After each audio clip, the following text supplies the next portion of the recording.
लग्नाचे दागिने म्हणजे श्रीमंत पेशवाई दागिने. नाशिकचे सुप्रसिद्ध सराफ मयूर अलंकार सराफ. ताज्या बातम्यांसाठी नाशिक न्यूजच्या YouTube चॅनलला सबस्क्राइब करा आणि बेल आयकॉनला प्रेस करा.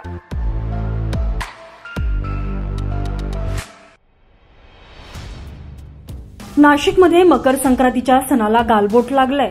धोकादायक नायलॉन मांजामुळे गळा चिरला गेल्यानं तरुणाचा जागीच मृत्यू झाला. नाशिकच्या पातर्डी फाटा परिसरात काही वेळापूर्वी ही अतिशय दुर्दैवी घटना घडलेली आहे. धोकादायक नायलॉन मांजानं गळा कापला गेल्यानं सोनू धोत्रे या तरुणाचा जागीच मृत्यू झालाय. सोनू हा मकर संक्रांतीच्या सणासाठी गुजरातवरून नाशिकमध्ये आलेला होता. देवाली गावातून बहिणीला पातर्डी फाटा या ठिकाणी घ्यायला गेलेला असताना ही दुर्घटना घडलेली आहे. दरम्यान मे महिन्यात सोनू धोत्रे याचं लग्न होतं. 2 दिवसापूर्वीच त्याचं लग्न ठरलेलं होतं. दुचाकीवरून बहिणीला घ्यायला जात असताना गळा कापला गेल्यानं रक्तबंबाळ अवस्थेत पडलेल्या सोनूचा जागीच मृत्यू झाला.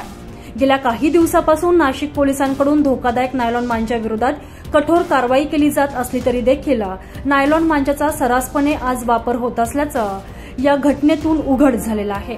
नायलॉन मांजामुळे गळा कापला गेल्यानं रक्तबंबाळ अवस्थेत जमिनीवर कोसळलेल्या सोनू धोत्रे याचा अतिरक्तस्राव होऊन जागीच मृत्यू झालेला आहे.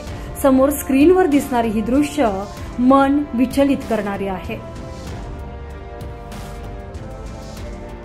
संजय परमार, नाशिक न्यूज, नाशिक.